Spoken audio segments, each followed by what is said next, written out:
Malam pengerupukan yang jatuh pada Rabu 18 Maret 2026 lalu menjadi momen yang paling ditunggu oleh Yowana Bali.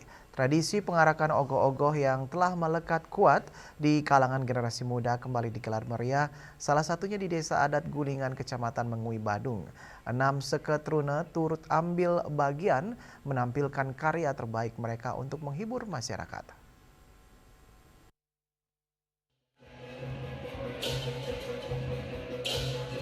Meski di Desa Adat Gulingan terdapat 13 banjar dan 4 pura kayangan dalam, pengarakan ogoh-ogoh tidak sepenuhnya terpusat. 7 banjar lainnya tetap melaksanakan pengarakan di wilayah masing-masing.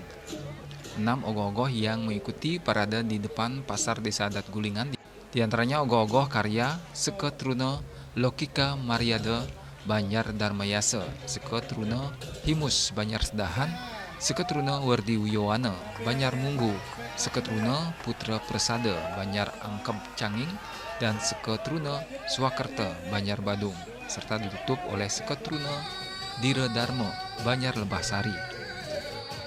Seluruh pementasan tampak memukau penonton, tidak hanya menampilkan ogoh-ogoh, masing-masing peserta juga menyuguhkan fragmen tari yang menambah kesemarakan suasana malam pengerupukan.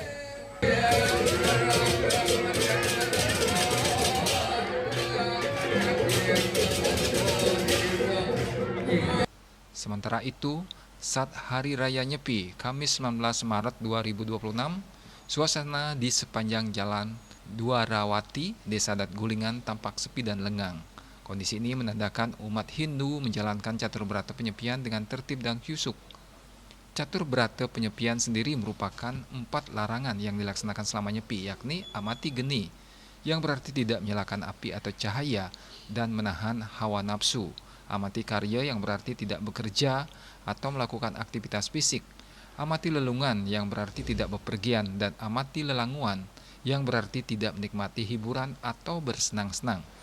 Pelaksanaan nyepi di Desa Adat Gulingan pun berlangsung aman dan lancar, dengan seluruh warga turut menjaga kesucian hari raya melalui penerapan catur berata penyepian. Indrawan, Bali TV.